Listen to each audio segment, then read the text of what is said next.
রাসূলুল্লাহ সাল্লাল্লাহু আলাইহি ওয়াসাল্লাম যখন মক্কা থেকে হিজরত করে মদিনায় আসেন, তখন মদিনার সকল টাকা পয়সার মালিক ছিল ইহুদিরা। বাজার ঘাট সব কিছুর কেন্দ্র তাদের হাতে। এখন মদিনা সনদের চুক্তির ভিত্তিতে মুহাম্মদ সাল্লাল্লাহু আলাইহি ওয়াসাল্লাম মদিনা নামক রাষ্ট্রের প্রধানমন্ত্রী। এখন প্রধানমন্ত্রী আমি, কিন্তু টাকার কন্ট্রোল আমার হাতে নাই, তাহলে এই দেশ আমি চালাতে পারবো না, সম্ভব নয়। ওটাকে বলা হয় ঢাল নাই, তলোয়ার নাই, নিধিরাম সর্দার। নামকা অস্তে বসে আছে, কিন্তু ক্ষমতা প্রয়োগের মাধ্যম নাই। তো মুহাম্মদ সাল্লাল্লাহু আলাইহি ওয়াসাল্লাম খুব ভালোভাবে জানতেন যে মদিনার টাকার কন্ট্রোল যতক্ষণ আমার হাতে না আসবে, ততক্ষণ এই মদিনায় প্রকৃত শাসন তৈরি করা কঠিন আছে। ইহুদিদের কাছে নত থাকতে হবে। এই জন্য রাসূলুল্লাহ সাল্লাল্লাহু আলাইহি ওয়াসাল্লাম প্রথম আদেশেই আনসার এবং মুহাজিরদের মধ্যে মোয়ালাত আল ওয়ালা, মোয়ালাতের সম্পর্ক তৈরি করে দিলেন, যে প্রত্যেক আনসার তার যা সম্পদ আছে সেটার একটা অংশ মুহাজিরদের দিয়ে দিবে। কারো 10টা উট থাকলে 5টা দিয়ে দিবে, কারো 10 বিঘা জমি থাকলে 5 বিঘা দিয়ে দিবে। কেন? আনসারীরা কৃষক আর মুহাজিরেরা ব্যবসায়ী, যারা মক্কা থেকে আল্লাহর নবীর সাথে এসেছে, এদের রক্তে ব্যবসা আছে। স্বয়ং রাসূল সাল্লাল্লাহু আলাইহি ওয়াসাল্লাম ব্যবসায়ী।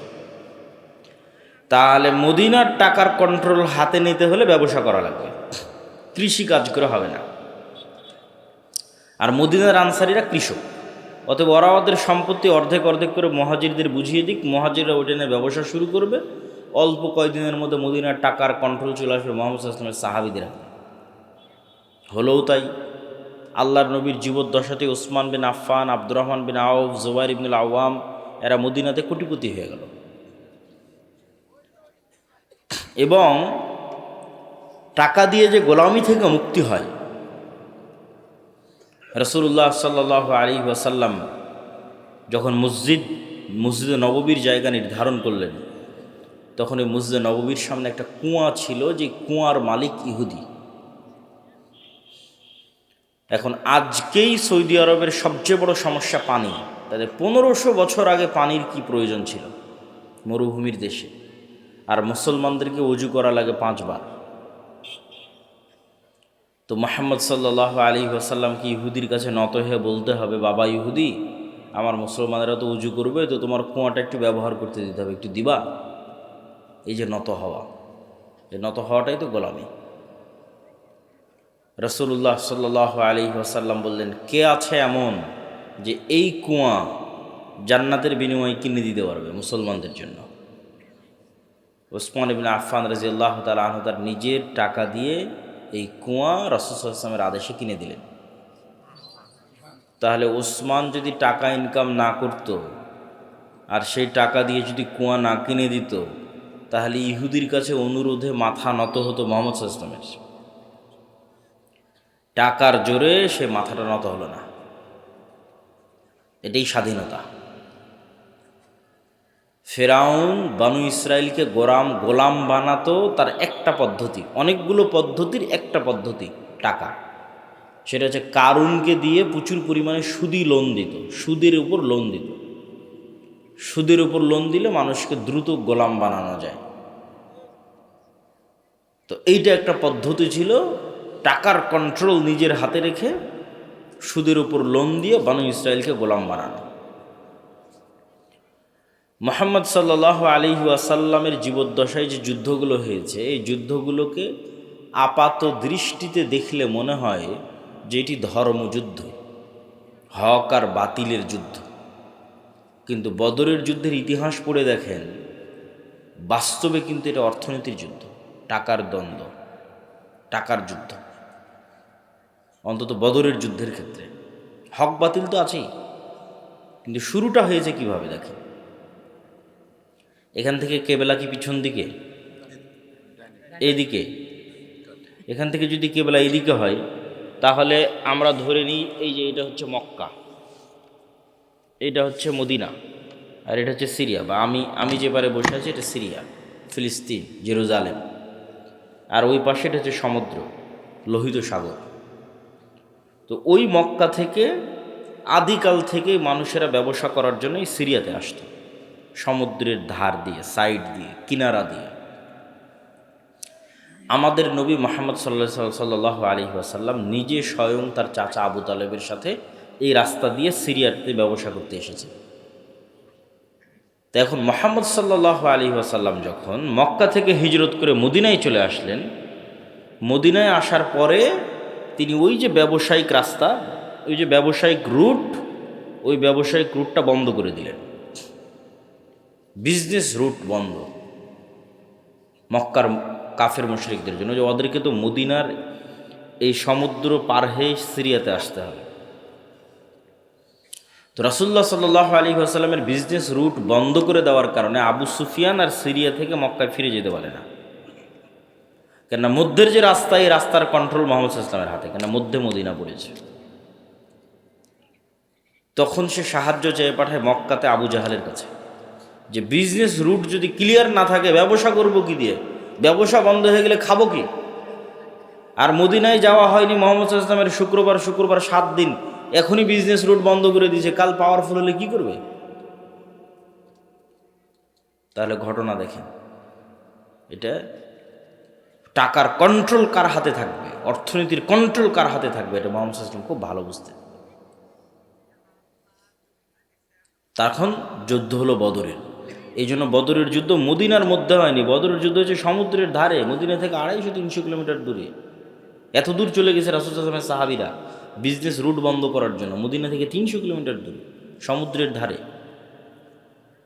আপনাদের কারো যাওয়ার সুযোগ হলে দেখবেন যে মদিনা থেকে কত দূরে বদর, সমুদ্রের ধারে। তো সম্মানিত উপস্থিতি, টাকা, অর্থনীতি গোলামি থেকে মুক্তির একটা মাধ্যম। দুঃখজনক হচ্ছে আজকের মুসলমানেরা, এটা আজকের মুসলমানদের যে স্বভাব এবং বৈশিষ্ট্য, এটা আজ থেকে 1400 বছর আগের মুসলমানদের স্বভাব এবং বৈশিষ্ট্য ছিল না।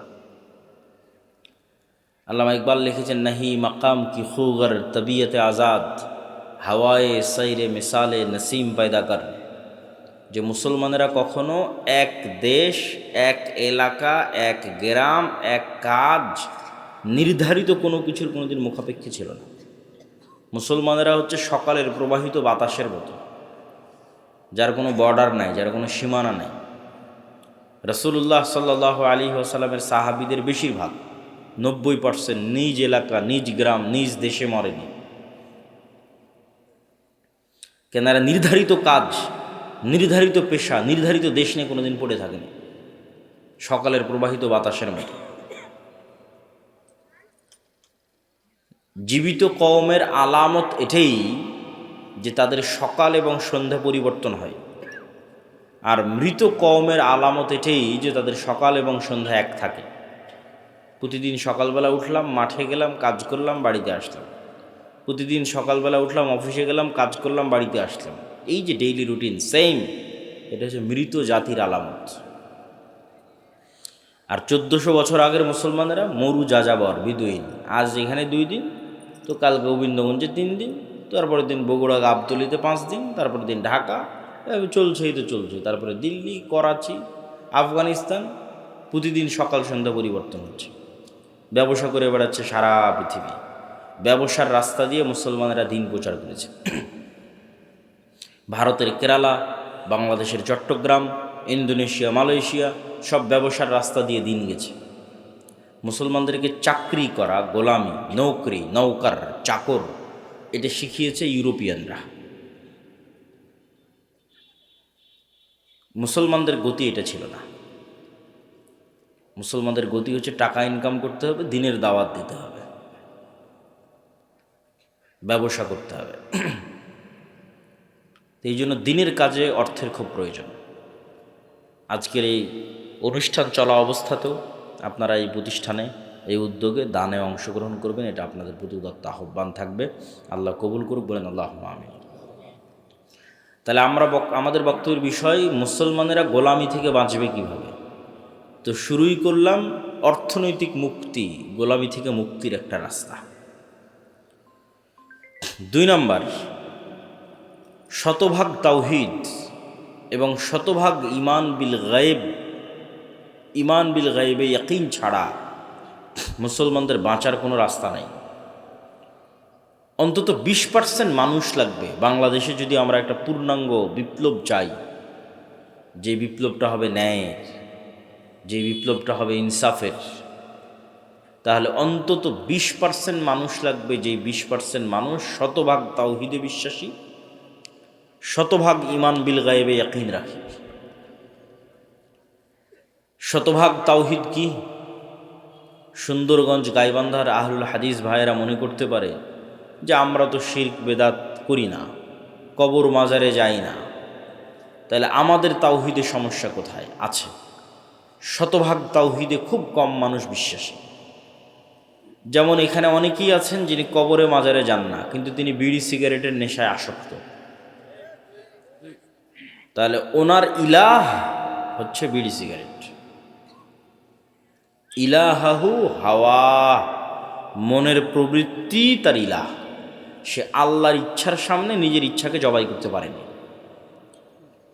আল্লাহর চাওয়া, আল্লাহর আদেশের সামনে নিজেকে পরিপূর্ণ আত্মসমর্পণ করতে পারেনি।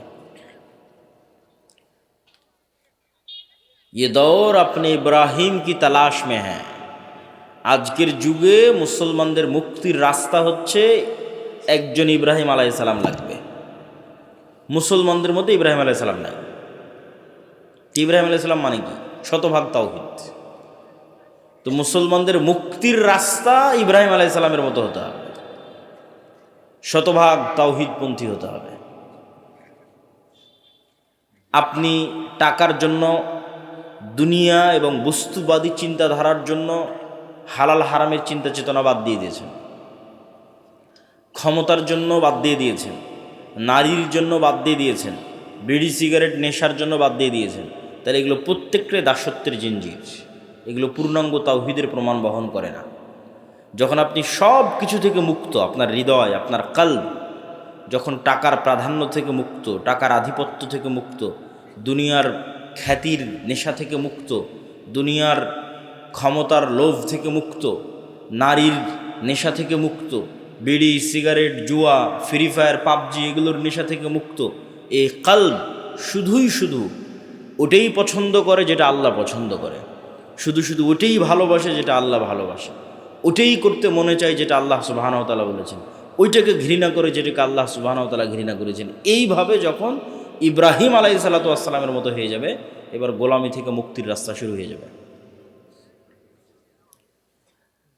রাষ্ট্র কিভাবে তৈরি হয়? ইবনে খালদুন লিখেছেন, রাষ্ট্রের অন্যতম একটা ভিত্তি হচ্ছে আসাবিয়া, কোনো নির্দিষ্ট একটা জিনিসের উপর কঠোরতা। পৃথিবীর সব রাষ্ট্র কোনো না কোনো একটা জিনিসের উপর কঠোর হওয়ার মাধ্যমে ওই রাষ্ট্র গড়ে উঠেছে। যেমন এখনকার যত নেতা দেখতে পাবেন বাংলাদেশের অথবা এরকম মুসলিম দেশের, সবার মুখে দেখবেন জিকির চলে, গণতন্ত্র, আমরা গণতান্ত্রিক রাষ্ট্র তৈরি করব, গণতন্ত্রের জন্য আন্দোলন করেছি, গণতন্ত্রের জন্য জীবন দিয়েছি, গণতন্ত্রমুখ। তাহলে এই রাষ্ট্রটা তৈরি করা হচ্ছে গণতন্ত্রের উপরে, এটাই আসাবিয়া। ঠিক ভারতের ওদেরকে দেখবেন ওরা কিসের উপর রাষ্ট্র তৈরি হয়েছে? হিন্দুত্ববাদ, এইটাই ওদের আসাবিয়া। তো আপনি মুসলমানেরা ততক্ষণ পর্যন্ত স্বাধীন হতে পারবেন না যতক্ষণ না আপনি আপনার দিনের উপর কঠোর হতে পারবেন। এইটার উপর ভিত্তি করে রাষ্ট্র তৈরি হয়ে যাবে, আপনিও স্বাধীন হয়ে যাবেন, রাষ্ট্র স্বাধীন হয়ে যাবে। কিন্তু শতভাগ তাওহীদপন্থী হতে হবে, নিজের দিনের উপর কঠোর হতে হবে। নিজের দিন নিয়ে কোনো হীনম্মন্যতা থাকা যাবে না, যেমনটা ইহুদিদের মধ্যে কোনো হীনম্মন্যতা নাই, তাদের দিন নিয়ে তাদের মধ্যে কোনো হীনম্মন্যতা নাই।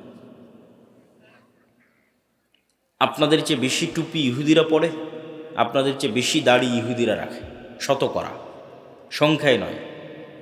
মানে বাংলাদেশের 16 কোটি মুসলমান, তো 16 কোটি মুসলমানের কত কোটি দাড়ি রাখে, এটার পার্সেন্টেজ কত, সেই পার্সেন্টেজের কথা বলতেছে।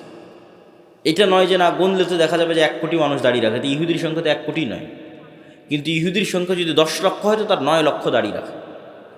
তাহলে বাংলাদেশের মুসলমানের সংখ্যা 16 কোটি হলে অন্তত 15 কোটিকে দাড়ি রাখতে হতো, তাহলে বোঝা যাবে যে আপনি ইহুদির চেয়ে বিজয়ী। তো ইহুদিরা ওদের দিনের ওপর কট্টর, শতভাগ কঠোর।